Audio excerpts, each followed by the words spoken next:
मनोरंजन क्षेत्रातून एक मोठी बातमी समोर आली आहे।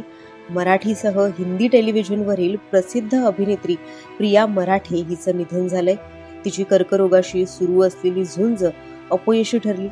प्रिया मराठे हिनं वयाच्या अवघ्या 38व्या वर्षी राहत्या घरी अखेरचा श्वास घेतला।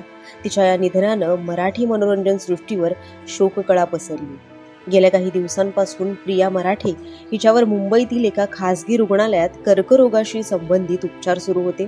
मात्र कर्करोगाशी सुरू असलेली तिची झुंज अपयशी ठरली आणि रविवारी 31 ऑगस्ट रोजी पहाटे 4 वाजता तिनं मीरा रोड येथील राहत्या घरी अखेरचा श्वास घेतला। अभिनेत्री प्रिया मराठे हिनं या सुखानो या 4 दिवस सासूचे, तू तिथं मी, ऑलमोस्ट सुफळ संपूर्ण, येऊ कशी कशी मी नांदायला आदी अनेक गाजलेल्या मराठी मालिकांमध्ये महत्त्वपूर्ण भूमिका साकारल्या होत्या। तर तुझेच मी गीत गात आहे या मालिकेत ती शेवटची झळकली होती। या मालिकेतील तिची मोनिका ही भूमिका तुफान गाजली होती, पण ही मालिका तिनं अर्ध्यातच सोडली।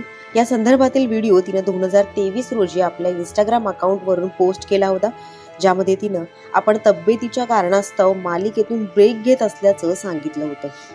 मात्र आता अभिनेत्रीच्या निधनाची माहिती समोर आल्यानंतर तिच्या चाहत्यांना देखील मोठा धक्का बसला।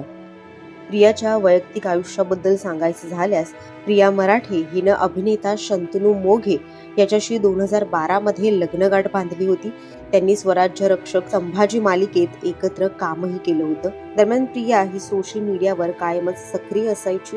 तिच्या इंस्टाग्राम अकाउंटवर तिची शेवटची पोस्ट ही तिच्या पतीबरोबरची आहे, जी गेल्या वर्षी तिनं पोस्ट केली होती। त्याचबरोबर प्रसिद्ध अशा पवित्र रिश्ता, उतरन, कसम से, बडे अच्छे लगते हैं अशा हिंदी मालिकांमधूनही तिनं महत्त्वपूर्ण भूमिका साकारल्या होत्या। प्रिया मराठे हिच्या निधनानं मराठी सिनेसृष्टीवर शोककळा पसरली।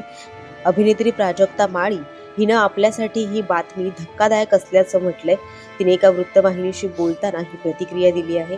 दरम्यान प्रिया मराठे हिच्या पार्थिवावर आज सायंकाळी अंत्यसंस्कार केले जाणार आहेत।